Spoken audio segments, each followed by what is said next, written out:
Hello दोस्तों, मैं doctor Suruchi Puri, dermatologist and trichologist from Delhi. आज हम एक बहुत इम्पॉर्टेंट टॉपिक के बारे में बात करेंगे।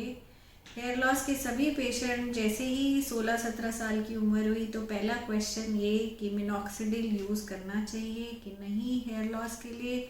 ऐसा क्या हुआ है मिनॉक्सिडिल में, क्यों करना चाहिए या नहीं करना चाहिए, आइए इस वीडियो में डिस्कस करते हैं।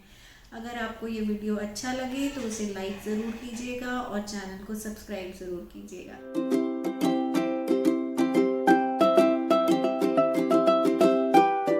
तो मिनॉक्सिडिल एक लोशन फॉर्म में अवेलेबल होता है जिसको आपको बालों की रूट्स में लगाना होता है। इसको आप ड्रॉपर से या स्प्रे फॉर्म से अप्लाई कर सकते हैं।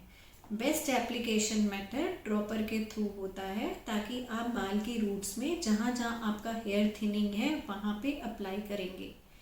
जनरली टेम्पल्स यानी साइडों पे, फ्रंटल एरिया, मिडिल एरिया और वर्टेक्स पे इसको अप्लाई किया जाता है 1 ml twice in a day.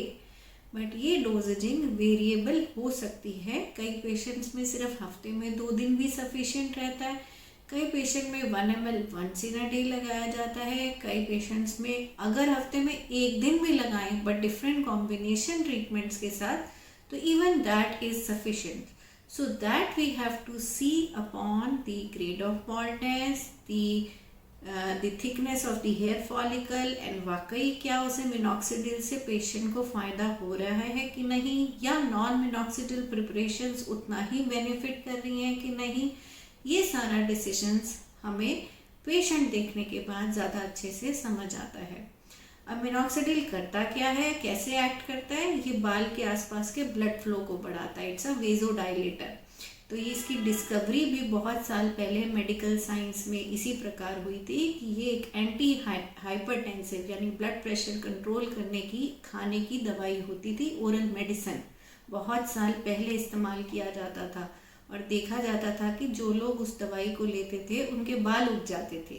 फिर उसके बाद ज़्यादातर साइंस में डिस्कवरीज इसी प्रकार से हुई हैं कि किसी चीज़ के लिए इस्तेमाल की जाने वाली दवाई जब उसका फ़ायदा किसी और फॉर्म में दिखने लगता है, फिर उसके ऊपर रिसर्च की जाती है, उसके ऊपर बहुत सारी फॉर्मुलेशंस, डिफरेंट कॉम्बिनेशंस यूज़ किए जाते हैं और देखा जाता है कि किस तरह से वो डिफरेंट फॉर्म में पेशेंट को यूज़ करने को दी जाए विदाउट साइड इफ़ेक्ट्स या मिनिमल साइड इफ़ेक्ट्स के साथ। तो फिर इसकी लोशन फॉर्मुलेशन आई। सबसे पहले जो इसका यूजेज शुरू हुआ वो 2% से शुरू हुआ, फिर 5%, 10%, combination with topical finasteride, combination with saw palmetto, combination with redensyl, caffeine, अलग अलग कॉम्बिनेशंस इसके अवेलेबल होने लगे।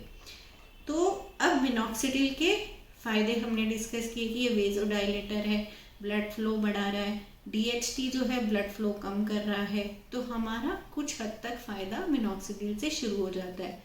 मिनॉक्सिडिल FDA ने अप्रूव किया हुआ, US FDA अप्रूव्ड दवाई है लगाने के लिए फॉर मेल पैटर्न बॉल्डनेस। ये कोई हवा नहीं है, पहली बात दिमाग से निकाल दें। ज़्यादातर पेशेंट्स इसी चीज़ से बहुत डर जाते हैं कि मिनॉक्सिडिल दे दिया यानी जहर दे दिया बालों के लिए। ये कहाँ से ये थॉट प्रोसेस आया पता नहीं। लोग ऐसा सोचते हैं कि मिनॉक्सिडिल लगाने को दे दिया, ज़िंदगी भर लगाना पड़ेगा, या जब मैं लगाना छोड़ दूंगा तो मेरे बाकी बाल भी गिर जाएंगे। तो ये बिल्कुल गलत कॉन्सेप्ट है। मिनॉक्सिडिल मोटे बाल को तो आपको मिनॉक्सिडिल की ज़रूरत ही नहीं है। वो तो वैसे ही पीछे वाले बाल अगर आप मिनॉक्सिडिल लगाओ या ना लगाओ वो तो DHT रेजिस्टेंट बाल हैं, उनको मिनॉक्सिडिल की ज़रूरत थोड़ी है। जो फ्रंट से थिन हो रहे हैं या टेम्पर से आपका हेयर लाइन रिसीड हो रहा है या मिडिल एरिया या वर्टेक्स थिन हो रहा है तो वहाँ आपको मिनॉक्सिडिल की नीड इसलिए है कि वो पतले बाल को मोटा करेगा। अब अगर आप इसको छोड़ भी देते हैं, अगर वो अकेले यूज़ कर रहे हैं, ऐसा मोनोथेरेपी आप यूज़ कर रहे हैं, आपने मिनॉक्सिडिल लगाना छोड़ दिया तो ऑब्वियसली जो बाल मिनॉक्सिडिल की वजह से मोटे हुए थे वो वापस पतले होके गिर जाएंगे। बट आपके नेचुरल बाल जो ऑलरेडी रोबस्ट थे उनको मिनॉक्सिडिल कुछ भी अफेक्ट नहीं कर रहा है। तो ये वहम मन से निकालना ही पड़ेगा कि मिनॉक्सिडिल की वजह से मेरे नेचुरल बाल भी चले जाएंगे, ये मेरे ऑलरेडी एग्जिस्टिंग बाल चले जाएंगे, ये गलत है। सेकेंड मिसकॉन्सेप्ट कि मेल पैटर्न बॉल्डनेस में मुझे ज़िंदगी भर लगाना पड़ेगा। अरे तो मेल पैटर्न बॉल्डनेस का कोई परमानेंट क्योर है ही नहीं। आपको उसे काउंटरएक्ट करना ही पड़ेगा। Counteract means it is a tug of war situation, और उसमें एक सबसे सस्ती ऑप्शन और सबसे बढ़िया ऑप्शन हमारे पास मिनॉक्सिडिल है। बट जैसा मैंने इस वीडियो में पहले भी बताया कि मिनॉक्सिडिल एज अ मोनोथेरेपी हमें वो फ़ायदा नहीं करेगी।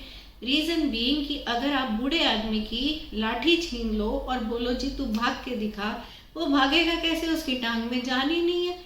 या तो उसकी टांगें मजबूत करो और फिर उसकी लाठी विड्रॉ करो, इट मेक सेंस। जब तक बाल को स्ट्रेंथन करने के लिए हम कुछ एडिशनल एफर्ट्स नहीं कर रहे, जैसे कि कुछ ओरल मेडिकेशंस, कुछ मल्टीविटामिन्स, तो उस तरह के कॉम्बिनेशंस जब हम करते हैं, या डर्मा रोलर, तो हमने जब अलग अलग कॉम्बिनेशंस बनाए, हमारे बाल के आसपास का ब्लड फ्लो बढ़ा और बाल मोटा हो गया। अब हम मिनॉक्सिडिल विड्रॉ भी कर लें तो कोई फर्क नहीं पड़ेगा, मिनॉक्सिडिल को हफ्ते में 1 दिन लगा ले तो भी दिक्कत नहीं है। तो there is a protocol for doing a thing, you don't have to get scared of minoxidil, है ना। एक दूसरे को डराना नहीं है कि एक दोस्त ने कहा मिनॉक्सिडिल ये करेगा तो दूसरे दोस्त ने मान लिया और डर गए, ऐसे नहीं करना है। मेडिकल साइंस में बिलीव करना है ना। अगर चाकू है, वही चाकू उंगली काट भी सकता है, वही चाकू सब्जी भी काट सकता है। अगर आपको सही तरीका आता है तो आप उससे फ़ायदा ही लेंगे, अगर आपको गलत मेथड आता है तो आप अपना नुकसान कर लेंगे। तो अगर आपको सही तरीके से उसको इस्तेमाल करना है और डॉक्टर की सलाह में लेंगे तो ज़्यादा फ़ायदा होगा, क्योंकि वो उसका सही मेथड, कब तक यूज़ करना है, कैसे यूज़ करना है, क्या कॉम्बिनेशंस यूज़ करने हैं, तो वही साइंस है, वही तरीका है, ये कोई हवा नहीं है। तो I hope this video has sorted out some of your queries and your problems about minoxidil, which is a very common concern in males of this age group, starting from 16 till you have male pattern baldness. So I think it will help you in solving some of your questions. Thank you for watching the video.